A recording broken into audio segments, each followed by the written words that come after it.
Straight ലൈനിലേക്ക് വീണ്ടും സ്വാഗതം.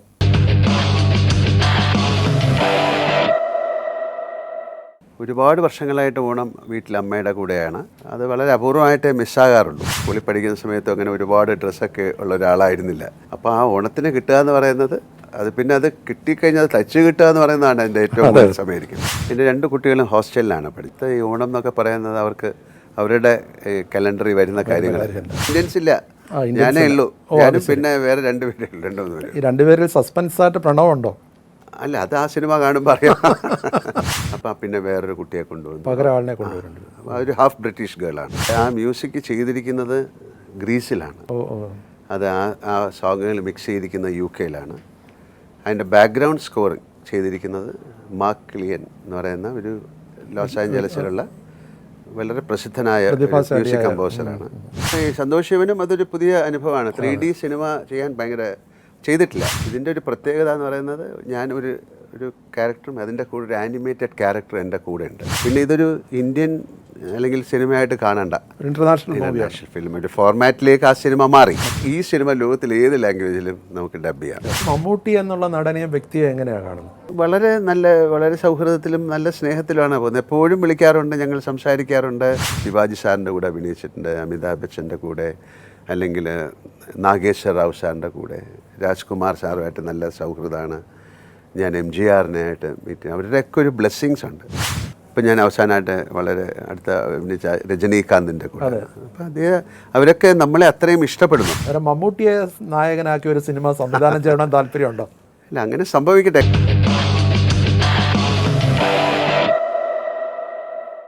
ലോകമെമ്പാടുമുള്ള മലയാളികൾക്ക് പ്രിയങ്കരനായ, മലയാളത്തിൻ്റെ സ്നേഹമായ, മലയാളികൾക്ക് സ്നേഹത്തിൻ്റെ മുഖമായ ശ്രീ മോഹൻലാലാണ് ഈ ഓണക്കാലത്ത് കൗമുദി TV-യുടെ അതിഥിയായി എത്തിയിരിക്കുന്നത്.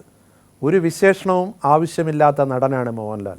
കഴിഞ്ഞ അരനൂറ്റാണ്ടിലേറെയായി, കൃത്യമായി പറഞ്ഞാൽ 47 വർഷക്കാലമായി കലാജീവിതത്തിലൂടെ മലയാളിയുടെ നിത്യജീവിതത്തിൻ്റെ ഭാഗമായി തുടരുകയാണ് ഈ അനുഗ്രഹീത നടൻ. കൗമുദിയെ സംബന്ധിച്ചിടത്തോളം കേരള കൗമുദി പത്രത്തിൻ്റെ കാലം തൊട്ടുള്ള ദീർഘകാലമായ ബന്ധമാണ് ശ്രീ മോഹൻലാലുമായിട്ടുള്ളത്.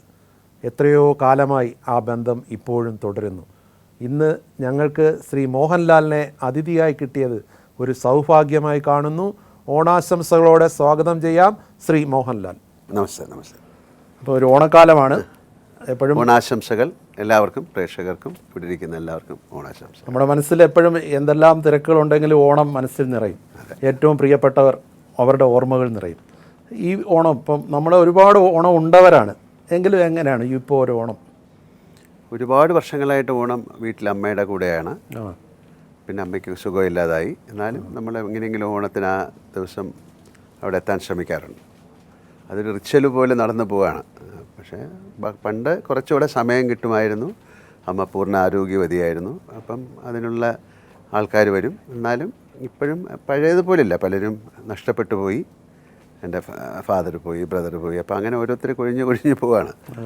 അപ്പോൾ അമ്മയായിട്ട് ഓണം ആഘോഷിക്കാനാണ് എപ്പോഴും താല്പര്യം. അത് വളരെ അപൂർവമായിട്ടേ മിസ്സാകാറുള്ളൂ. ഇത്തവണയും അതിനുള്ള ശ്രമത്തിലാണ്.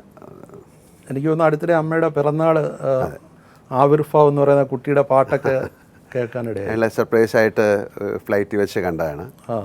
അപ്പോൾ വീട്ടിൽ വരാമെന്ന് പറഞ്ഞപ്പോൾ അവന് വീട്ടിൽ വന്നു, അമ്മയുടെ കൂടെ പാട്ട് പാടി. അമ്മ ഇത്തരം പ്രോഗ്രാമുകൾ കാണാറുണ്ട്. എൻ്റെ മദർ പാടുമായിരുന്നു. അതെ. പിന്നെ എപ്പോഴും അമ്മയ്ക്ക് പാടാൻ പറ്റില്ല, പക്ഷെ നമ്മൾ പാടിയാൽ കൂടെ ചുണ്ടനക്കും.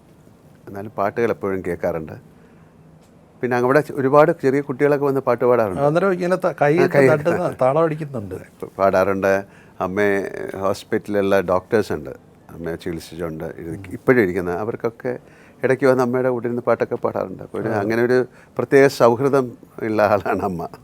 ഓണക്കാലം പണ്ട് കുട്ടിയായിട്ടിരിക്കുമ്പം എല്ലാവർക്കും നമുക്കെല്ലാം ഓണക്കോടി അച്ഛനും അമ്മയും വാങ്ങിച്ചു തരുന്നു. അത്തരം ഓർമ്മകളുമൊക്കെ മനസ്സിൽ ആ സമയത്ത് ഇത് കിട്ടുക എന്ന് പറയുന്നത് വലിയൊരു കാര്യമല്ലേ. അതെ. നമ്മൾ അങ്ങനെ സ്കൂളിൽ പഠിക്കുന്ന സമയത്തും അങ്ങനെ ഒരുപാട് ഡ്രസ്സൊക്കെ ഉള്ള ഒരാളായിരുന്നില്ല. എൻ്റെ father government servant, law secretary ആയിരുന്നു. ലോ സെക്രട്ടറി ആയത് പിന്നെ. അപ്പോൾ വളരെ ലിമിറ്റഡ് ആയിട്ടുള്ള കാര്യങ്ങളേ ഉള്ളൂ ആ സമയത്ത്. അപ്പോൾ ആ ഓണത്തിന് കിട്ടുക എന്ന് പറയുന്നത് അത് പിന്നെ അത് കിട്ടിക്കഴിഞ്ഞാൽ അത് തച്ച് കിട്ടുക എന്ന് പറയുന്നതാണ് എൻ്റെ ഏറ്റവും കൂടുതൽ സമയമായിരിക്കുന്നത്. അത് ഇണങ്ങുന്ന വിധം തച്ച് കിട്ടുക. പക്ഷെ ആ സമയത്തൊക്കെ ഇവിടുന്ന് നാട്ടിൽ പോകും ഞങ്ങൾ, പത്തനംതിട്ട ഇലന്തൂർ ആ സമയത്ത് പോകും. പിന്നെ അവിടെ കസിൻസൊക്കെ ഉണ്ട്, അവരുമായിട്ടൊക്കെ അല്ലെ എല്ലാ സമയത്തൊക്കെ ഉണ്ട്. ഇലന്തൂരിലെ ഓർമ്മകൾ സജീവമായിട്ടുണ്ട്. ഞാനും ആ നാട്ടുകാരനാണ്, അതുകൊണ്ട്. പക്ഷേ ഏതാണ്ട് ഒരു കോളേജ് കഴിഞ്ഞ ഉടനെ ഞാൻ സിനിമയിൽ വന്നുകൊണ്ട് പിന്നെ അത്തരം ബന്ധങ്ങളൊക്കെ പോയി. പിന്നെ അവിടെ പോകാൻ പറ്റാതായി. പിന്നെ അവിടുത്തെ ആ സ്ഥലങ്ങളൊക്കെ വിറ്റുപോയി. എന്നാലും മനസ്സിലെ ഓർമ്മകളുണ്ട്. കുട്ടിക്കാലത്തെ ഓർമ്മകൾ നമുക്ക് ഇടയ്ക്ക് കണ്ണടച്ചാൽ കിട്ടും. അപ്പോൾ അത്തരം ഓർമ്മകളുണ്ട്. നമ്മളവിടെ വള്ളംകളി കാണുന്നത്, അല്ലെങ്കിൽ ഞാൻ നീന്താൻ പോകുന്നത്, വള്ളത്തിൽ പോകുന്നത്, പോകുന്നതൊക്കെ ഓർമ്മയുണ്ട്. ഇപ്പം മകൾ എല്ലാം ഉണ്ടല്ലോ, ഇപ്പം അവർക്കൊക്കെ ഓണക്കോടി വാങ്ങിച്ചു കൊടുക്കുക എന്നുള്ളൊരു സങ്കല്പം ഇപ്പോൾ ഉണ്ടോ? അവരെയൊക്കെ സമയത്ത് കിട്ടുമോ? എങ്ങനെയാണ്? എൻ്റെ 2 കുട്ടികളും ഹോസ്റ്റലിലാണ് പഠിച്ചത്. രണ്ടുപേരും ഒരു ഊട്ടിയിലെ ഒരു സ്കൂളിലാണ് പഠിച്ചത്. അപ്പോൾ ആ സമയത്ത് ഹെബ്രോൺ നല്ല സ്കൂളാണ്. ആ സമയത്ത് ഈ ഓണം എന്നൊക്കെ പറയുന്നത് അവർക്ക് അവരുടെ കലണ്ടറിൽ വരുന്ന കാര്യങ്ങളായിരുന്നു. പിന്നെ 2 പേർക്കും അങ്ങനെ ഒരു ഓണക്കോടി എന്നുള്ളൊരു കോൺസെപ്റ്റ് ഒന്നും ഇല്ല. കാര്യം അത് ആ സ്കൂളിൽ പഠിച്ച് അങ്ങനെയൊക്കെ പോയി. അപ്പോൾ അത്തരം പിന്നെ ഓണത്തിന് ഇരിക്കുക അങ്ങനെയുള്ളൊരു കൾച്ചർ അവർക്ക് ഇല്ലാതായി. അപ്പം നമ്മളതിനു വേണ്ടി ശ്രമിക്കുന്നില്ല. ആ സമയത്ത് അവരിപ്പോൾ എൻ്റെ മകനിപ്പം ഇവിടെ ഇല്ല, അവൻ ജർമ്മനിയിലാണ്, എൻ്റെ മകൾ തായ്ലൻഡിലാണ്. അപ്പം ഇതിനു വേണ്ടി അവരെ വിളിച്ചു വരുത്തേണ്ട കാര്യമില്ല. അവരവരുടെ രീതിയിൽ ആ ഒരു പുതിയ തലമുറയാണ്. അവർക്ക് ഓണത്തിനെ കുറിച്ചൊക്കെ അറിയാം. പിന്നെ കേരളമായിട്ട് ബന്ധമില്ലാത്തത് കൊണ്ട്, കേരളമാണല്ലോ കുറച്ചുകൂടെ. അതെ അതെ. പിന്നെ ഞാൻ വിശ്വസിക്കുന്നത് നമ്മുടെ ഒരു കുട്ടിക്കാലത്ത് ഒരുപാട് പേര്, അല്ലെങ്കിൽ അച്ഛനമ്മ, അല്ലെങ്കിൽ അപ്പൂപ്പൻ അമ്മൂമ്മ, അല്ലെങ്കിൽ അപ്പച്ചി അമ്മാവൻ, അങ്ങനെ ഒരു വലിയ അവരുടെ ഒരു ഓറയ്ക്കകത്ത് കിടന്നാണ് നമ്മൾ വളർന്നത്, അവരുടെ സ്നേഹവലയത്തിനകത്ത്. അപ്പോൾ ഈ കുട്ടികളെ കുറ്റം പറഞ്ഞിട്ട് കാര്യമില്ല. അവർക്ക് അങ്ങനെ ഉള്ളൊരു സമയമില്ല, അങ്ങനെ ഒരു സന്ദർഭം ഉണ്ടായിട്ടില്ല. അതുപോലെ ഒരുപാട് ബന്ധുക്കളും ഒന്നും ഇല്ലല്ലോ. ഒരുപാട് ബന്ധുക്കളില്ല. ഞാൻ മദ്രാസിലാണ് കൂടുതൽ സമയം. അപ്പം അതുകൊണ്ട് തന്നെ അവർക്ക് നമ്മൾ അച്ഛനമ്മ എന്ന് പറയുന്നത് മാത്രമേ ഉള്ളൂ. അവർക്ക് അല്ലെങ്കിൽ കാണുമ്പോഴൊക്കെ ഓക്കെ ആണെങ്കിലും, അല്ലാതെ ഓണത്തിന് അവിടെ പോകണം, അല്ലെങ്കിൽ ഇത് വാങ്ങിക്കണം, അങ്ങനെയുള്ള കാര്യങ്ങളൊന്നുമില്ല. അത് എല്ലാത്തിലും റിഫ്ലക്റ്റ് ചെയ്യും. അത് ഇപ്പം ലാലേട്ടൻ്റെ കാര്യത്തിൽ മാത്രമല്ല, ഇപ്പോൾ പുതിയ തലമുറ എല്ലായിടത്തും കാലം മാറുന്നതിനനുസരിച്ചല്ലേ. പിന്നെ കൂടുതൽ ഇവിടെ കേരളത്തിലാണെങ്കിൽ കുറച്ചുകൂടെ നമുക്കൊരു അവരിവിടാണ് പഠിച്ചിരുന്നെങ്കിൽ കുറച്ചുകൂടെ ഫ്രണ്ട്സ് ഉണ്ടാകുമായിരുന്നു, അല്ലെങ്കിൽ നമ്മുടെ റിലേറ്റീവ്സായിട്ടൊക്കെ കുറച്ചുകൂടെ ബന്ധങ്ങൾ ഉണ്ടാകുമായിരുന്നു. അപ്പോൾ അതിന് നമ്മൾ കുറ്റം പറഞ്ഞിട്ട് കാര്യമില്ല. നമുക്ക് കിട്ടിയതെല്ലാം അവർക്കും കിട്ടണമെന്ന് ആഗ്രഹിച്ചിട്ട് കാര്യമില്ല. അവരവരുടേതായ രീതിയിൽ വേറൊരു തരത്തിൽ ജീവിക്കുന്നവരാണ്. അതെ, നമ്മുടെയൊക്കെ മനസ്സിൽ പക്ഷേ ഓണത്തിൻ്റെ ഒരു മാധുര്യം എപ്പോഴും. അതാണ് ഞാൻ പറഞ്ഞത്. അത് നമ്മുടെ കുട്ടിക്കാലത്ത്, സ്കൂൾ കാലത്തെയാണ്. ചെറുപ്പകാലത്ത് നമ്മൾ ഭയങ്കരമായിട്ട് വെയിറ്റ് ചെയ്യും ഒരു ഓണക്കോടി കിട്ടാൻ, അല്ലെങ്കിൽ നല്ലത് കിട്ടണം, അല്ലെങ്കിൽ പോയി റിക്വസ്റ്റ് ചെയ്യും. അതൊന്നും അവർക്കിപ്പം ആവശ്യമില്ല. പിന്നെ കാലം മാറി, അവർക്ക് ഇപ്പം ആവശ്യത്തിന് അവർക്ക് ഒരുപാട് കാര്യങ്ങളുണ്ട്. അവർ പറയാതെ തന്നെ നമ്മൾ ചെയ്യുന്നതുണ്ട്. പിന്നെ എൻ്റെ കുട്ടികൾക്ക് അങ്ങനെ ഒരു ഇത്തരം കാര്യങ്ങളിലൊന്നും ഒരു ഫാസിനേഷൻ ഇല്ലാത്ത കുട്ടികളാണ്. അങ്ങനെ ഈ വർഷം ഒരു പ്രത്യേകതയുള്ള വർഷമാണ്. ലാലേട്ടനിലെ കലാകാരനെ സംബന്ധിച്ചിടത്തോളം അഭിനയ ജീവിതത്തിനോടൊപ്പം സംവിധായകനായി മാറിയ വർഷമാണ്. എന്തൊക്കെയാണ് ബെറോസിൻ്റെ വിശേഷങ്ങൾ? ബെറോസ് പിന്നെ എപ്പോഴും എന്നെ സംബന്ധിച്ചിടത്തോളം എൻ്റെ ജീവിതത്തിൽ നടന്ന പല കാര്യങ്ങളും നമ്മൾ പ്ലാൻഡായിട്ടുള്ള കാര്യങ്ങളല്ല. ഫോർ എക്സാമ്പിൾ, ഇപ്പോൾ പെട്ടെന്ന് എന്താ പറയുന്നത്, ഇപ്പോൾ കർണഭാരം പെട്ടെന്ന് മനസ്സിൽ വരുന്ന കാര്യമാണ്. ഒരു നാടകം, സംസ്കൃത നാടകം, അതൊരിക്കലും ഞാൻ ചെയ്യണമെന്ന് വിചാരിച്ചിട്ടില്ല. എങ്ങനെ ചെയ്തു എന്നും എനിക്കറിയില്ല. അല്ലെങ്കിൽ വാനപ്രസ്ഥം എന്നൊരു സിനിമ, ഒരു കഥകളി നടനായിട്ട്. അപ്പോൾ അത്തരത്തിൽ, അല്ലെങ്കിൽ പിന്നെ ഒരു കഥയാട്ടം, അല്ലെങ്കിൽ ഒരു നാടകം, ഒരുപാട് കാര്യങ്ങളുണ്ട് നമ്മുടെ. അപ്പോൾ അതുകൊണ്ടാണ് നമ്മൾ വിസ്മയം എന്നൊക്കെ പറയുന്നത്. കാര്യം അറിയാതെ ചെയ്യുന്ന ഒരു, അപ്പോൾ അങ്ങനെ ഒരു പ്രോജക്റ്റ് വരുമ്പോൾ അതിലേക്കൊരു താല്പര്യം ഉണ്ടാകും. കാര്യം നമ്മൾ ഇന്ന് വരെ ചെയ്യാൻ കഴിയാത്തൊരു കാര്യം, അത്തരത്തിലൊരു കാര്യമാണ് ബെറോസ്. ബെറോസ് എന്നുള്ള അതെങ്ങനെ ഉണ്ടായെന്ന് ചോദിച്ചു കഴിഞ്ഞാൽ, ഞാനും ടി കെ രാജീവ് കുമാറായിട്ടൊക്കെ ഒരുപാട് പ്രോജക്ട്സുകൾ ചെയ്തിട്ടുണ്ട്. ഞങ്ങൾ ഒരുപാട് ഷോകൾ ചെയ്തിട്ടുണ്ട്. അപ്പം ആരും ചെയ്യാത്ത, അല്ലെങ്കിൽ ആരും ഇന്ത്യയിൽ പുറത്ത് ചെയ്തിട്ടുണ്ടോ എന്ന് പോലും എനിക്കറിയില്ല. അങ്ങനെയല്ല, നമുക്കൊരു 3D പ്ലേ അങ്ങനെ ആരും ചെയ്തിട്ടില്ല. അതായത് കണ്ണാടി വെച്ചിട്ട് കാണണം. അത് ശരി, അതത്ര എളുപ്പമല്ല. പക്ഷേ പോസിബിൾ ആണോ എന്ന് അറിയാനായിട്ട് അതിനൊരു പ്രാക്ടിക്കലായിട്ട് ഇതിനെ എങ്ങനെ ചെയ്തെടുക്കാം. അല്ലെ, കണ്ണാടി വെച്ച് കാണുമ്പോൾ ഇത് ലൈവാണല്ലോ. ലൈവായിട്ട് കാണണം, പറ്റും. അപ്പോൾ അതിന് ഒരു പരിപാടിയുണ്ട്. അപ്പോൾ അത് ഇങ്ങനെ ചർച്ച ചെയ്ത് വന്നപ്പോഴും ആദ്യത്തെ 3D ഫിലിം എടുത്തിരിക്കുന്നത് നവോദയാണ്. അതിൽ രാജീവ് കുമാർ വർക്ക് ചെയ്തിട്ടുണ്ട്. അപ്പോൾ ജിജുവായിട്ട് സംസാരിക്കാമെന്ന് പറഞ്ഞ് ഞങ്ങൾ അവിടെ പോവുകയും അതിൻ്റെ ഒരു പോസിബിലിറ്റി കണ്ടുപിടിക്കുകയും ചെയ്തു. അങ്ങനെ ചെയ്യാൻ പറ്റും. പക്ഷേ നമ്മളതിൻ്റെ ഒരു കോസ്റ്റ് ഫാക്ടർ ഭയങ്കരമായിട്ട് വരും. ഒരു സ്ഥലത്തു നിന്ന് മാറ്റി വേറെ സ്ഥലത്തേക്ക് പോകണം. അങ്ങനെ അപ്പോൾ അങ്ങനെ നോക്കുമ്പോൾ ഒരു ഭയങ്കരമായ ഹ്യൂജ് ഇൻവെസ്റ്റ്മെൻറ്റ് അതിലേക്ക് വരുന്നതുകൊണ്ട് അത് വേണ്ടാന്ന് വെച്ചു. നമുക്കിനി അതിനെ എങ്ങനെ ചെയ്യാമെന്നുള്ള കാര്യങ്ങളൊക്കെ പറഞ്ഞുകൊണ്ടിരുന്നപ്പോഴാണ് ജിജോ പറയുന്നത് അദ്ദേഹത്തിൻ്റെ ഒരു സ്റ്റോറി ലൈനുണ്ട്, ഒരു സ്ക്രിപ്റ്റുണ്ട്, അതൊരു 3D ഫിലിമൊക്കെ ആക്കി ചെയ്യാവുന്നതാണ്. കാര്യം അപ്പം അദ്ദേഹമാണ് ആദ്യത്തെ സിനിമ ചെയ്തത്. അത് കഴിഞ്ഞിട്ട് 1-2 സിനിമ ട്രൈ ചെയ്തു. അത് വലിയ സക്സസ്ഫുൾ ആയിട്ടില്ല. പിന്നെ ഏതാണ്ട് 40 വർഷം കഴിഞ്ഞിരിക്കുന്നു. അതല്ല, ലാൽ സാറിനെ ആദ്യം ഇൻ്റർവ്യൂ ചെയ്തവരിൽ ഒരാൾ കാണുന്നത് അല്ലേ? മഞ്ഞിൽ വിരിഞ്ഞ പൂക്കളിലേക്ക്. അല്ല, കുട്ടിച്ചാത്തിന് ഇറങ്ങിയിട്ട് ഒരുപാട് വർഷം കഴിഞ്ഞിരിക്കുന്നു. അപ്പം നമ്മൾ അതിനെക്കുറിച്ച് സംസാരിക്കുകയും ഒരുപാട് ഫോറിനേഴ്സൊക്കെ ആക്ട് ചെയ്യേണ്ട ഒരു സിനിമയാണ്. അങ്ങനെയാണെങ്കിൽ ആ സിനിമ നമുക്ക് ചെയ്യാമെന്നൊരു ധാരണയിലേക്ക് വന്നു. അപ്പം അതിൻ്റെ കാസ്റ്റിംഗ് ഒക്കെ എല്ലാം പുറത്തുനിന്നല്ല, കൂടുതൽ ഇപ്പോൾ അതിൽ അഭിനയിച്ചിരിക്കുന്ന സ്പെയിനിൽ നിന്നുള്ള ആക്ടേഴ്സ് ഉണ്ട്, പോർച്ചുഗലുണ്ട്, ഗ്രീസിൽ നിന്നുള്ള ആക്ടേഴ്സ് ഉണ്ട്. സാങ്കേതിക മേഖലയിലും വിദേശത്തു നിന്നുള്ളവരുണ്ട്. എല്ലാം അഭിനയിച്ചിരിക്കുന്ന ഇന്ത്യൻസ് ഇല്ല, ഞാനേ ഉള്ളൂ. ഞാനും പിന്നെ വേറെ 2 പേരുണ്ട്. 3 പേര്. ഈ 2 പേരിൽ സസ്പെൻസ് ആയിട്ട് പ്രണവമുണ്ടോ? അല്ല, അത് ആ സിനിമ കാണുമ്പോൾ അറിയാം. ഉണ്ടെന്ന് പറഞ്ഞു കഴിഞ്ഞാൽ അതിൻ്റെ രസം പോയില്ല, ഇല്ലെന്ന് പറഞ്ഞാലും രസം പോകും. അതെ, എല്ലാം ഈ ആക്ടേഴ്സ് ഉൾപ്പെടെ ഉള്ളവരെല്ലാം പുറത്തുനിന്നുള്ളവരാണ്. അത് ഡയറക്റ്റ് ചെയ്യാന്നുള്ളതാണല്ലോ അതിൽ ഏറ്റവും വലിയ ഉത്തരവാദിത്വം. അപ്പോൾ അങ്ങനെ ആയി കഴിഞ്ഞു. അപ്പോൾ ഇത് ആര് പിന്നെ അതിൻ്റെ കഥയൊക്കെ ആയിട്ട് ഇത് ആര് ചെയ്യുമെന്ന് പറഞ്ഞപ്പം ജിജോ പറഞ്ഞു ഈ സിനിമ ഞാൻ ചെയ്യുന്നില്ല. ഇത് കഴിഞ്ഞിട്ടുള്ള കാര്യം ഈ സിനിമയെക്കാട്ടിലും ഒരു വലിയ സിനിമയാണ് അദ്ദേഹത്തിന് വേണ്ടത്. അപ്പോൾ ഇത് വേറെ ആര് ചെയ്യും, ഞങ്ങളാണത് ഞങ്ങളുടെ പ്രൊഡക്ഷനിൽ ചെയ്യാമെന്ന് പറഞ്ഞു. അപ്പോൾ എനിക്ക് ആലോചിച്ചപ്പം ഞാൻ സിനിമയിൽ വന്ന് മഞ്ഞിൽ വിരിഞ്ഞ പൂക്കളിലൂടെയാണ്. മറ്റേ സിനിമ ഉണ്ടെങ്കിലും തിരനോട്ടം ഉണ്ടെങ്കിൽ ഇതിൽ കൂടെയാണ് വന്നത്. അപ്പോൾ അവരുടെ തന്നെ ഒരു പ്രോജക്റ്റ് വീണ്ടും എന്നിലേക്ക് വരുന്നു. നമ്മുടെ ഇതൊരു വലിയ ചാൻസാണ്. അപ്പോൾ അങ്ങനെ ആയി. അവസാനം ഞാൻ പറഞ്ഞെങ്കിലാണെങ്കിൽ ഞാൻ ചെയ്യാം, അല്ലാതെ ഞാനൊരു സിനിമ ഡയറക്റ്റ് ചെയ്യാനായിട്ട് അതിലൊരുപാട് പ്രത്യേകതകളുള്ള സിനിമ ആയതുകൊണ്ട്. അതൊരു 3D ഫിലിമാണ്, മുഴുവൻ പുറത്തുനിന്നുള്ള ആക്ടേഴ്സാണ്, വളരെ ചിൽഡ്രൻ ഫ്രണ്ട്ലി ആയിട്ടുള്ള ഫിലിമാണ്. അതുകൊണ്ട് ചിത്രം എന്ന് പറയാൻ പറ്റുമോ? അങ്ങനെ പറയാൻ പറ്റില്ല. അങ്ങനെ ചിൽഡ്രൻ ഫ്രണ്ട്ലിയാണ്. നമ്മളിലുള്ള കുട്ടികൾക്കും അത് ഇഷ്ടമാവും, കുട്ടികൾക്കും അത് ഇഷ്ടമാവും. അപ്പോൾ അങ്ങനെ ആയപ്പോൾ പിന്നെ ആ സിനിമ നമ്മൾ തുടങ്ങി കുറച്ച് നാൾ കഴിഞ്ഞപ്പോഴത്തേക്ക് ജിജോ ആയിരുന്നു അതിൻ്റെ മേൽനോട്ടം.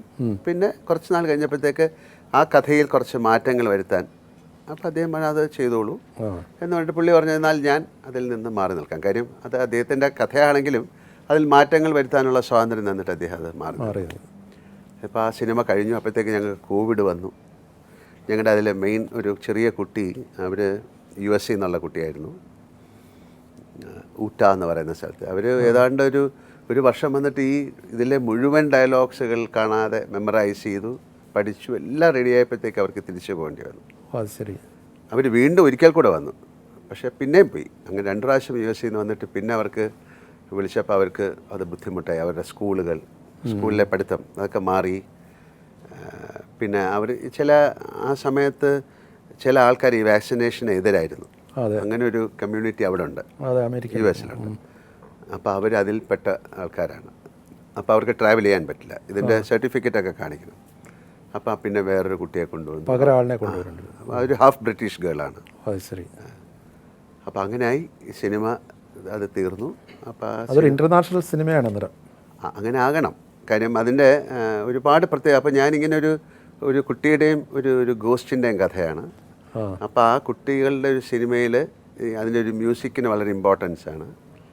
അപ്പോൾ നോക്കിയപ്പോഴാണ് ലിഡിയൻ നാഗേശ്വരം എന്ന് പറയുന്നത്. അന്ന് അതിന് ഒരു 12 ഇയേഴ്സേ ഉള്ളൂ. അയാൾക്ക് പ്രോഡിജിയാണ്. ഞാൻ അയാളെ കിട്ടുമെന്ന് നോക്കി. അപ്പോൾ അയാളെ കിട്ടി. അപ്പോൾ ഒരു 10-16 വയസ്സായി, 4 വർഷം കഴിഞ്ഞു. ബാക്കി അയാൾ മ്യൂസിക് കമ്പോസ് ചെയ്തു. പിന്നെ അയാൾക്ക് നമ്മളതിൻ്റെ എല്ലാ ഫ്രീഡം കൊടുത്തിട്ട് ഞങ്ങൾ അതിൻ്റെ ആ മ്യൂസിക് ചെയ്തിരിക്കുന്നത് ഗ്രീസിലാണ്. ശരി. മെസഡോണ എന്നുള്ള സ്ഥലത്താണ്. അത് ആ സോങ്ങുകൾ മിക്സ് ചെയ്തിരിക്കുന്നത് UK-ലാണ്. അതിൻ്റെ ബാക്ക്ഗ്രൗണ്ട് സ്കോറിങ് ചെയ്തിരിക്കുന്നത് മാർക്ക് ക്ലിയൻ എന്ന് പറയുന്ന ഒരു ലോസ് ആഞ്ചലസിലുള്ള വളരെ പ്രസിദ്ധനായ മ്യൂസിക് കമ്പോസറാണ്. അത് അവിടെയും ബുഡാപെസ്റ്റ് എന്നൊക്കെയുള്ള സ്ഥലത്താണ് ചെയ്തിരിക്കുന്നത്. അന്നേരം ആദ്യത്തെ ഈ സംവിധാന സംരംഭം വളരെ വലിയ വൈവിധ്യമാർന്ന ഒരുപാട് സവിശേഷതകളുള്ള ഒരു അതിൻ്റെ ഞാനിപ്പോൾ ഈ സമയത്ത് നമ്മൾ സംസാരിച്ചുകൊണ്ടിരിക്കുന്ന സമയത്ത് അതിൻ്റെ ഫൈനൽ മിക്സ് നടക്കുകയാണ്. അവരും US എന്നുള്ള ആൾക്കാരാണ്. ഇവരൊക്കെ ഒരുപാട് അക്കാഡമി അവാർഡുകൾക്കൊക്കെ നോമിനേറ്റ് ചെയ്ത ആൾക്കാരാണ്. ശരി. അത് ഷൂട്ട് ചെയ്തിരിക്കുന്നത് അതിൻ്റെ സന്തോഷ് ശിവനാണ്. അദ്ദേഹം ഇപ്പോൾ ലോകത്തിലെ ഏറ്റവും വലിയ ക്യാമറമാൻമാരുടെ പട്ടികയിലേക്ക് PR ആഞ്ജനിയോ പുരസ്കാരം കാനിൽ ആദരിക്കപ്പെട്ടു. എനിക്കൊന്ന് സന്തോഷ് ശിവൻ ലാലേട്ടൻ്റെ ജീവിതത്തിലെ പല സിനിമകൾ ഏറ്റവും ഒരു വഴിത്തിരിവുകളായ പല സിനിമകളിൽ ഇപ്പോൾ കാലാപാനിയാണെങ്കിലും ഇരുവറാണെങ്കിലും വാനപ്രസ്ഥമാണെങ്കിലും ബെറോസ് ആണെങ്കിലും അതുപോലെ തന്നെ ഇപ്പോൾ യോദ്ധയും അതുപോലെ ഒരു എൻ്റർടൈനർ അതടക്കം അദ്ദേഹത്തിന് ഈ സിനിമകളൊക്കെ അദ്ദേഹത്തിന് നാഷണൽ അവാർഡ് ചെയ്ത നമ്മളെ. അപ്പോൾ ഈ സന്തോഷ് ശിവനും അതൊരു പുതിയ അനുഭവമാണ്. 3D സിനിമ ചെയ്യാൻ ഭയങ്കര ചെയ്തിട്ടില്ല. 3D എന്ന് പറഞ്ഞാൽ നമ്മൾ സാധാരണ 3D ഫിലിംസ് എന്ന് പറഞ്ഞ് കാണുന്നതെല്ലാം 2D എന്നാണ് സാധാരണ അതിനെ 3D ആക്കുന്നതാണ്. ഇത് നമ്മൾ 3D ക്യാമറ എന്ന് പറഞ്ഞാൽ 2 ക്യാമറയാണ്. ഒരു ക്യാമറ ഇങ്ങനെ ഒരു ക്യാമറ മുകളിൽ വെച്ചാൽ ഷൂട്ടിങ്. നമ്മുടെ 2 കണ്ണുകൾ പോലെയാണ്. എന്നിട്ട് അതിനെ അലൈൻ ചെയ്യും. അതൊരു പ്രോസസ്സാണ്. ഇതിൻ്റെ ഒരു പ്രത്യേകത എന്ന് പറയുന്നത് ഞാൻ ഒരു ക്യാരക്ടറും അതിൻ്റെ കൂടെ ഒരു ആനിമേറ്റഡ് ക്യാരക്ടർ എൻ്റെ കൂടെ ഉണ്ട്. അതങ്ങനെ ഇന്ത്യൻ സിനിമയിൽ വന്നിട്ടില്ല. ഈ ബെറോസ് എന്ന് പറയുന്നത് തന്നെ ലാലേട്ടൻ അവതരിപ്പിക്കുന്ന കഥാപാത്രമാണോ? അതെ, ആണ്. അതിനെക്കുറിച്ച് കഥകൾ വന്നു. അതൊരു മിത്താണ്. മുത്തപ്പൻ എന്ന് പറയുന്ന ഒരു മിത്തുണ്ട്. അതൊരു പോർച്ചുഗൽ കഥയാണ് നമ്മൾ എടുത്തിരിക്കുന്നത്. കാപ്പിരി മുത്തപ്പൻ എന്ന് പറഞ്ഞാൽ ഇപ്പം കൊച്ചിൻ അത് ഏതാണ്ട് 120 വർഷത്തിലധികം പോർച്ചുഗീസുകാർ ഭരിച്ചിട്ടുണ്ട്. അപ്പോൾ ഇതിപ്പോൾ കഥ നടക്കുന്ന ഗോവയിലായിട്ടാണ്. അപ്പോൾ അതിലെ ഒരു കോൺസെപ്റ്റ് എന്ന് പറയുന്നത് അവർ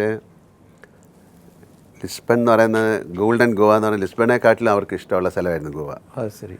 അപ്പോൾ പറയുന്നത് അവർ പ്രത്യേക സമയത്തൊരു വിൻഡുണ്ട്. അപ്പോൾ അവിടെ ഷിപ്പിട്ടാൽ ഇവിടെ വന്ന് കറക്റ്റായിട്ട് നിൽക്കും. അങ്ങനെ ആ സമയത്ത് അവരിവിടെ വന്ന് സെറ്റിലാകുകയും അവർ അനധികൃതമായിട്ട് സമ്പാദിച്ച സ്വത്തുക്കളും അങ്ങനെ വേണമെങ്കിലും പറയാം, അല്ലാതെ ലൂട്ട് ചെയ്യുകയും ഒക്കെ ചെയ്തിട്ടുണ്ടാകാം. അങ്ങനത്തെ ഒരുപാട് ട്രഷർ. ഒരു സമയമായപ്പോൾ മറാഠാസിൻ്റെ ഒക്കെ അറ്റാക്ക് വന്നു. അവർക്ക് ഇവിടുന്ന് വിട്ട് പോകേണ്ടി വന്നു. അപ്പോൾ ആ സമയത്ത് ഇവർക്ക് ഇതെല്ലാം ട്രഷർ എടുത്തുകൊണ്ട് പോകാൻ പറ്റാത്തതുകൊണ്ട് അവരുടെ ഒരു ആഫ്രിക്കൻ ഉഡു ഒരു മന്ത്രവാദം ചെയ്തിട്ട് അവർ ചെയ്യുന്നത് അവിടെ നിന്ന് പിടിച്ചുകൊണ്ട് വരുന്ന അടിമകളിലെ ആരെങ്കിലും ഒരാളെ ഒരു പ്രത്യേക ഒരു മന്ത്രവാദത്തിലൂടെ അയാളെ കൊന്നിട്ട് വാളിൽ പേസ്റ്റ് ചെയ്യും. പണ്ട് കാലങ്ങളിലൂടെ നമ്മൾ ഈ കുട്ടനാടൊക്കെ ഇത് ചെയ്യുന്നതൊക്കെ പറഞ്ഞ കഥകളൊക്കെ ഉണ്ട്. അറിയാതെ പറ്റുന്നതായിരിക്കും. അയാളെ പേസ്റ്റ് ചെയ്ത് കഴിഞ്ഞാൽ അയാൾ ഒരു ഗോസ്റ്റായിട്ട് മാറിയിട്ട് പിന്നെ അയാളാണ് ഇത് പ്രൊട്ടക്റ്റ് ചെയ്യുന്നത് ഇവർ തിരിച്ച് വരുന്നിടം വരെ, അല്ലെങ്കിൽ ഇവരുടെ അനന്തരാവകാശി വരുന്നത് വരെ. അപ്പോൾ ഗോസ്റ്റിൻ്റെ റോളാണ്. അപ്പോൾ അങ്ങനത്തെ ഒരു ഗോസ്റ്റാണ് ഞാൻ. അതിൻ്റെ ആനിമേറ്റഡ് ഇതുമുണ്ട്. ഇല്ല, ആ ഗോസ്റ്റിൻ്റെ കൂടെയുള്ള ആൾക്കാരാണ്. അപ്പോൾ അതും ആ ഗോസ്റ്റും പിന്നെ ഇതിൻ്റെ ഒരു തലമുറയിൽപ്പെട്ട ഒരു കുട്ടിയുമായിട്ടുള്ള കഥയാണ്. ഇപ്പോൾ ഈ സിനിമയിൽ പ്രധാന വേഷം അഭിനയിക്കുകയാണ്, അതേസമയം ഡയറക്റ്റ് ചെയ്യുകയും ചെയ്യും. ഈ ഒരു ചലഞ്ച് എങ്ങനെ ഫേസ് ചെയ്തു? അതിൻ്റെ ഒരു അഡ്വാൻറ്റേജും ഡിസഡ്വാൻറ്റേജും. നമ്മുടെ കൂടെ വർക്ക് ചെയ്യുന്ന എല്ലാവരും ഇപ്പോൾ സന്തോഷമായാലും ഒക്കെ ഒരുപാട് വർഷത്തെ പരിചയവും സ്നേഹവും ഒക്കെ ഉള്ളതുകൊണ്ട് രാജീവായാലും ഞാൻ രാജീവിനെ വിളിച്ചു. അപ്പോൾ ഇതിൽ ചെയ്യേണ്ട ഒരുപാട് കാര്യങ്ങൾ എന്ന് പറഞ്ഞാൽ നമുക്ക് കണ്ണിന് സ്ട്രെയിൻ ഇല്ലാതെ ഷൂട്ട് ചെയ്യണം. 3D അല്ലേ, ഇത് കണ്ണാടി വെച്ച് തലവേദന വന്നു കഴിഞ്ഞാൽ കുഴപ്പമാവും. അപ്പോൾ അതിന് ഫോക്കൽ ലെങ്തുകളുണ്ട്, അതൊക്കെ ആ ടേംസുകളാണ്. പിന്നെ ഷോട്ട് എടുക്കുന്ന രീതിയിൽ വളരെ പ്രത്യേകതകളുണ്ട്. നമുക്ക് മ്യൂസിക്കും കൂടെ കമ്പോസ് ചെയ്ത് ചെയ്യണം. പിന്നെ എനിക്ക് തോന്നുന്ന ഒരു ചിൽഡ്രൻ ഫ്രണ്ട്ലി എന്ന് പറഞ്ഞാൽ അതിൽ ഭയങ്കരമായ ഒരു ബ്ലഡ് ഷെഡോ അല്ലെങ്കിൽ ഭയങ്കര നമുക്ക് ഒരു സിനിമ കാണാൻ, ചില സിനിമകളൊക്കെ കാണാൻ പറ്റില്ല എന്ന് പറയുന്ന രീതിയിലുള്ള സിനിമകളുണ്ട്, വയലൻസും കാര്യങ്ങളൊക്കെ. അപ്പോൾ അത്തരത്തിലൊന്നും അല്ലാതെ നമ്മൾ ആദ്യം ഒരു ചിത്രം സംവിധാനം ചെയ്യുമ്പോൾ ഇതെല്ലാം കൂടെ ഒത്തു കിട്ടുക എന്ന് പറയുന്നതാണ്. പിന്നെ ഇതൊരു ഇന്ത്യൻ അല്ലെങ്കിൽ സിനിമയായിട്ട് കാണണ്ട, ഇന്റർനാഷണൽ ഫിലിം ഒരു ഫോർമാറ്റിലേക്ക് ആ സിനിമ മാറി. ഇനിയൊക്കെ ആ സിനിമ കണ്ടിട്ടാണ് എൻ്റെ അടുത്ത് പിന്നെ ചോദിക്കല്ലേ ഇതൊക്കെ പറഞ്ഞിട്ട് ഇതായിരുന്നു സിനിമ. അല്ല, ലാംഗ്വേജ് എത്ര വിവിധ ഭാഷകളിൽ ഇറങ്ങും. നമുക്ക് ഇന്ത്യൻ ലാംഗ്വേജ് മുഴുവൻ ചെയ്യാം. ഈ സിനിമ ലോകത്തിൽ ഏത് ലാംഗ്വേജിലും നമുക്ക് ഡബ് ചെയ്യാം. ഇപ്പോൾ ലാൽ സാറിന് തൃപ്തിയാണ് ഒരു ഡയറക്ടർ എന്നുള്ള ഫസ്റ്റ് അറ്റംപ്റ്റ്. നമ്മൾ ഇപ്പോൾ നമുക്ക് അതൊരു അത് സംഭവിക്കുന്നതാണ്. അത് ആ സിനിമ ഇറങ്ങിക്കഴിഞ്ഞിട്ട് നമുക്ക് വീണ്ടും ഒരു ഇൻ്റർവ്യൂവിന് എൻ്റെ അടുത്ത് ചോദിച്ചാൽ ഞാൻ പറയാം. കാര്യം അത്രയും നമുക്കൊരു ഇതുകൊണ്ട് ഇനി ഒരു ഭയങ്കര സിനിമ എന്നല്ല, പക്ഷേ ഇങ്ങനൊരു സിനിമ ചിലപ്പം ആരും അങ്ങനെ ഉണ്ടാക്കിയിട്ടുണ്ടാവില്ല. സിനിമയെക്കുറിച്ച് പണ്ട് മുതലേ പറയാറുള്ളത് സിനിമ ഒരു കൂട്ടായ്മയാണ്, ഒരു ടീം വർക്കാണ്. പക്ഷേ അതൊരു ഡയറക്ടറുടെ, ഒരു സംവിധായകൻ്റെ സൃഷ്ടിയാണെന്നും പറയും. അങ്ങനെയൊക്കെ എല്ലാം ആയിരിക്കുമല്ലോ. ഇപ്പോൾ അദ്ദേഹമാണ് ഇത് ഡിസൈഡ് ചെയ്യുന്നത് എന്ന് പറഞ്ഞാൽ അതിൽ ചില തർക്കങ്ങളുണ്ടാകാം, അതിനൊക്കെ ചില കോംപ്രമൈസുകൾ ഉണ്ടാകാം. എല്ലാം നമ്മളാണെന്നല്ല, അത്തരത്തിലുള്ള ചില സംവിധായകരുണ്ടാകാം. പക്ഷേ ഇപ്പം ഞാൻ സിനിമയിൽ അഭിനയിച്ചിട്ട് അങ്ങനെയല്ല, അത് എൻ്റെ ഒരു സ്വതന്ത്ര ഒരു ചിന്തയിൽ കൂടെ വരുന്ന സിനിമയാണ്. അപ്പോൾ എല്ലാവർക്കും അതിൽ പാർട്ടിസിപ്പേറ്റ് ചെയ്യും. നേരത്തെ അഭിനയിക്കുമ്പം തന്നെ ഇതിൻ്റെ എല്ലാ വശങ്ങളും മനസ്സിലാക്കി വരുന്ന ഒരു അനുഭവ പരിചയം ഉണ്ടല്ലോ. ഒരുപാട് സിനിമകൾ നമ്മൾ വർക്ക് ചെയ്തു. അപ്പോൾ ഒരു ഷോട്ട് എടുക്കാനോ കാര്യങ്ങളോ എങ്ങനെ വരും ഈ സിനിമ എന്നുള്ളതൊക്കെ നമുക്ക് മനസ്സിലൊരു ധാരണയുണ്ടാവും. പിന്നെ ഇതിൻ്റെ പ്രത്യേകതകളെന്ന് പറയുന്നത് സാധാരണ സിനിമ ഷൂട്ട് ചെയ്യുന്ന പോലെയല്ല. അതിൻ്റെ VFXകൾ ഞങ്ങൾ പുറത്താണ് ചെയ്തത്, തായ്ലൻഡിലാണ് ചെയ്തത്. അപ്പോൾ നമ്മൾ ഇതുവരെ കണ്ടിരുന്ന തികച്ചും വ്യത്യസ്തമായിട്ടുള്ളൊരു ചിത്രമായിരുന്നു അല്ലേ? 100%. നമ്മളൊരു സാധാരണ ഒരു സിനിമ, ഒരു മലയാള സിനിമ അല്ലെങ്കിൽ ഒരു ആക്ടർ സംവിധാനം ചെയ്യുന്നൊരു സിനിമ എന്ന് പറയുന്നതിൻ്റെ ഒരു ധാരണയോടുകൂടി പോകുന്നവർക്ക് വ്യത്യസ്തമായ ഒരു സിനിമയായിരിക്കും. അത് വൻ വിജയമാവട്ടെ, മലയാള സിനിമയിലെ ഒരു അങ്ങനെ ആയി മാറട്ടെ. അതൊരു മലയാള സിനിമയല്ല, നമുക്ക് ഒരു ഇന്ത്യൻ സിനിമയായിട്ട് പുറത്തൊക്കെ കാണിക്കാൻ പറ്റുന്ന ഒരു സിനിമ ആകാൻ വേണ്ടിയിട്ടാണ്. അതെ, ഒരുപാട് സ്ട്രെയിൻ എടുത്തിട്ടുണ്ട്. അതിൽ നമ്മൾ കൂടുതലും സൗണ്ട് എന്ന് പറയുന്ന വലിയൊരു കാര്യമാണ്. അപ്പോൾ അതിന് വളരെ ശ്രദ്ധിച്ചാണ് ചെയ്യുന്നത്. അതിൻ്റെ പോസിബിലിറ്റി സൗണ്ട് ആയാലും മ്യൂസിക് ആയാലും ഒക്കെ. അതുകൊണ്ടാണ് പുറത്തുനിന്ന് ഇവിടെ ആൾക്കാരില്ലാത്തതുകൊണ്ടല്ല, പക്ഷെ അവർക്കാകുമ്പോൾ അവരുടെ ഒരു ഇന്റർനാഷണൽ ഫീൽ കിട്ടാൻ ഏറ്റവും വലിയ പെർഫെക്ഷൻ വേണോ? പെർഫെക്ഷനുണ്ട്. നമ്മൾ കേൾക്കാത്ത ഒരു മ്യൂസിക് ആയിരിക്കും അത്. കാര്യം ഒരു ഗോസ്റ്റ് എന്ന് പറയുമ്പോൾ തന്നെ നമുക്ക് ഒരു ഫാൻറ്റസിയുടെ ഏറ്റവും വലിയ രീതിയിലേക്ക് അതിനെ കൊണ്ടുപോകാൻ സാധിക്കുമെന്നുള്ളത് നമ്മൾ ആലോചിച്ചിട്ടാണ് ചെയ്യുന്നത്. ഇപ്പോൾ ഈ ഒരു സിനിമ സംവിധാനം ചെയ്ത് കഴിഞ്ഞു, അന്നേരം ഇനിയും ഈ സിനിമകൾ സംവിധാനം ചെയ്യാനുള്ളൊരു പ്രേരണ ഈ ചിത്രം നൽകുന്നുണ്ടോ? തീർച്ചയായും ഇതിൻ്റെ ഒരു വിജയപരാജയങ്ങളൊക്കെ ആലോചിച്ചിട്ടാണ്. പിന്നെ അങ്ങനെ ഇതുകൊണ്ട് ഒരു ആത്മവിശ്വാസം ഉണ്ടാവുമല്ലോ, അതുകൊണ്ടാണല്ലോ ഇത് ചെയ്തത്. ഈ ഒരു സിനിമ ചെയ്താൽ ഭയങ്കര ആത്മവിശ്വാസം ഉണ്ടാവും. കാര്യം നമുക്ക് ഇതിലും നല്ല സിനിമകൾ ചെയ്യാം. കാര്യം അത്രയും നമ്മൾ ഒരുപാട് ആ സിനിമയ്ക്ക് വേണ്ടി കഷ്ടപ്പെട്ടു. ഒരുപാട് കാര്യങ്ങൾ ഇത്രയും ഒരു 3-4 വർഷം അതിലേക്ക് പോയി. പലവിധ നമുക്ക് കോവിഡ് എന്നൊക്കെ ഉള്ളത് ഇത് നേച്ചറായിട്ടുള്ള കണക്റ്റഡ് ആയിട്ടുള്ള, അല്ലെങ്കിൽ അതല്ലാതെ ഒരുപാട് നമുക്ക് വലിയൊരു എഫേർട്ട് ഉണ്ട്. ഇതിൻ്റെ VFX ചെയ്യുന്നതായാലും അതിന് ഒരുപാട് പേര്, ചില കമ്പനികളൊക്കെ മാറിപ്പോയി, നമ്മൾ കൊടുത്തിരുന്ന അല്ലെങ്കിൽ ഇത് ചെയ്യുന്ന കമ്പനികളൊക്കെ സ്പ്ലിറ്റ് ആയിപ്പോയി, അങ്ങനെയൊക്കെ പറ്റി. അപ്പോൾ അതെല്ലാം ഒരുപാട്. അപ്പോൾ ഞാൻ നേരത്തെ ചോദിച്ച ചോദ്യത്തിന് അനുബന്ധമായിട്ട്, അതായത് ഇനിയൊരു സിനിമ സംവിധാനം ചെയ്യാൻ പ്രേരണ ഉണ്ടാകുമോ എന്നുള്ള ചോദ്യത്തിന്റെ ഭാഗമായിട്ട് ഇതിൽ നമുക്ക് അങ്ങനെയാണല്ലോ, ഇതിലും വലിയൊരു സിനിമ ഇനിയും ചെയ്യാൻ പറ്റില്ല. എന്നാലും അല്ല, അതിനൊരു പോസിബിലിറ്റി ഉണ്ടാവും തീർച്ചയായിട്ടും. അന്നേരം മമ്മൂട്ടിയെ നായകനാക്കി ഒരു സിനിമ സംവിധാനം ചെയ്യണം താല്പര്യമുണ്ടോ? അല്ല, അങ്ങനെ സംഭവിക്കട്ടെ. കാര്യം ഇത് ഒരാളെ ആക്കി എന്നുള്ളതല്ല. ഇപ്പം അതിൻ്റെ ഒരു സബ്ജക്റ്റ് വളരെ സ്ട്രെയിഞ്ചായിട്ട് അങ്ങനെ ഒരു താല്പര്യമുള്ളതുകൊണ്ടാണ് സിനിമ ചെയ്തത്. അപ്പോൾ എൻ്റെ അടുത്ത് ഇപ്പോൾ ഏതോ ഇൻ്റർവ്യൂവിൽ എനിക്കൊന്ന് സന്തോഷം എന്നാണ് ചോദിച്ചിരുന്നത്, നിങ്ങൾക്ക്? ഞാൻ പറഞ്ഞാൽ അത് എൻ്റെ ജോലിയേ അല്ല, സംവിധാനം എന്ന് പറയുന്നത് അത്ര എളുപ്പമുള്ള കാര്യമല്ല, അതിന് വേറെ ആൾക്കാരുണ്ട്. പക്ഷേ ഇത് വളരെ വ്യത്യസ്തമായിട്ട് ഒരു കാര്യം. ഇപ്പോൾ പെട്ടെന്ന് പറയാൻ, ഒരു കർണഭാരം എന്നൊരു സംസ്കൃത നാടകം ഞാൻ ചെയ്യാൻ കാരണം അതാരും ചെയ്യാത്തൊരു കാര്യമായതുകൊണ്ട്. എനിക്ക് തോന്നുന്നു ഇന്ത്യൻ സിനിമയിലെ വേറെ ആക്ടേഴ്സ് ആരും ചെയ്തിട്ടില്ല. അപ്പം ഞാൻ ബോംബെയിൽ ഇത് പെർഫോം ചെയ്തുകൊണ്ടിരിക്കുമ്പം ഞാൻ നോക്കുമ്പോൾ നസറുദ്ദീൻ ഷാ, പിന്നെ ശശി കപൂർ, അദ്ദേഹത്തിൻ്റെ മകളൊക്കെ ഇരുന്ന് ആ പ്ലേ കാണുന്നുണ്ട്.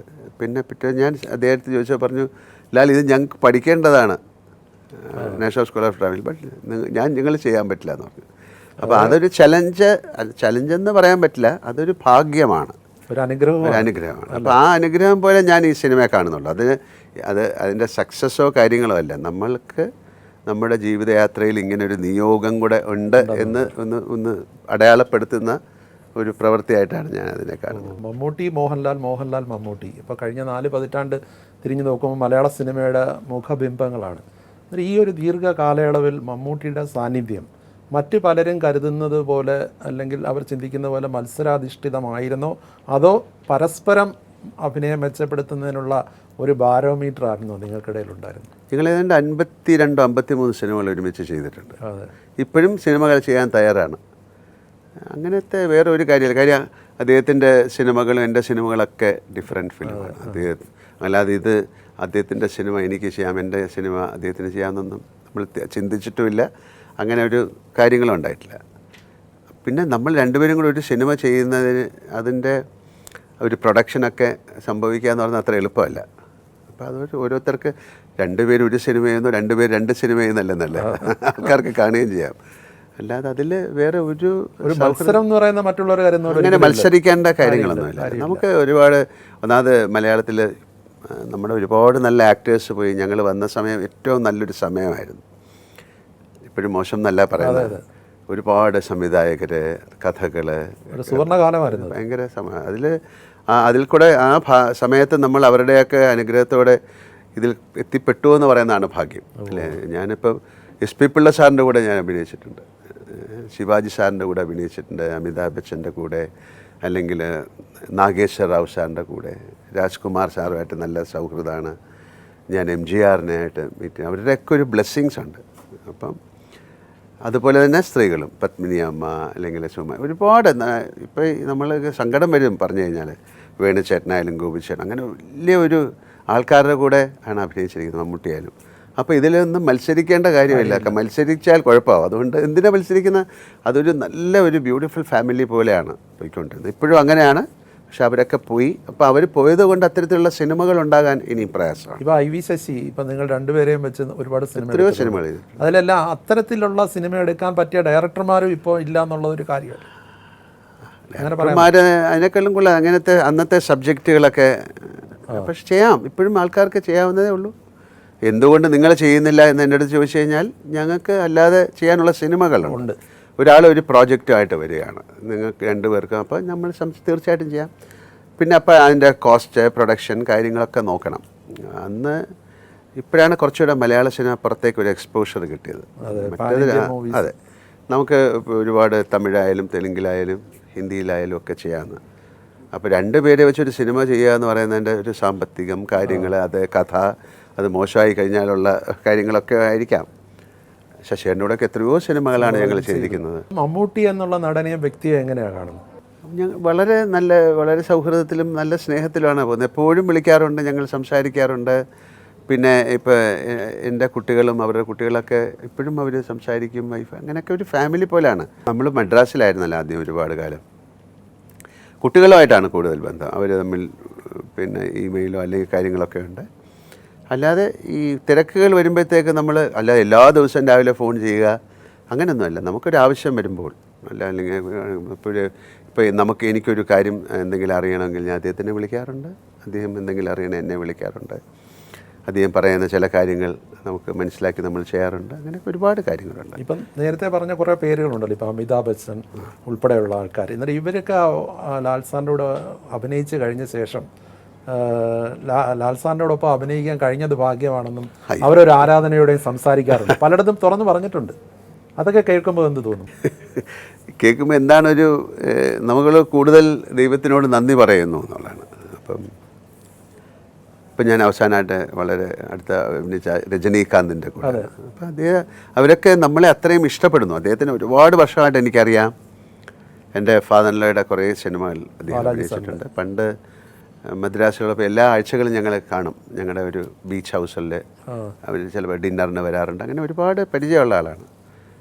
അപ്പോൾ അദ്ദേഹമായിട്ട് അപ്പോൾ എപ്പോൾ കണ്ടാലും ആ സ്നേഹമുണ്ട്.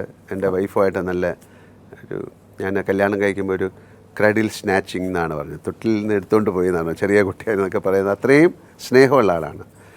ഇപ്പോൾ ജയിലർ എന്നുള്ള സിനിമ കഴിഞ്ഞപ്പോഴും അദ്ദേഹം ഒരു എക്സൈറ്റ്മെൻറ്റാണ് നമ്മളെ കാണുമ്പോൾ. നമുക്കിതിനെപ്പറ്റി അറിയണം, സിനിമയെക്കുറിച്ച് അറിയണം.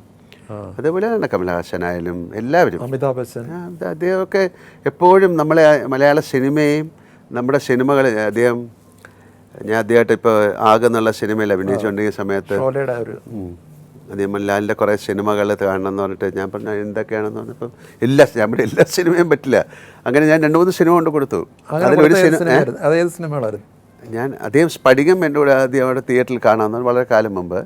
ഞാൻ കൊടുത്ത സിനിമ എനിക്ക് തോന്നുന്നത് ദൃശ്യമുണ്ടോയെന്ന് എനിക്കറിയില്ല, അന്ന് ഇറങ്ങിയോന്നറിയില്ല. ഞാൻ കൊടുത്തതിൽ പ്രധാനപ്പെട്ട ഒരു സിനിമ അദ്ദേഹത്തിന് കാണുന്നതാണ് വാനപ്രസ്ഥം എന്നുള്ളത്.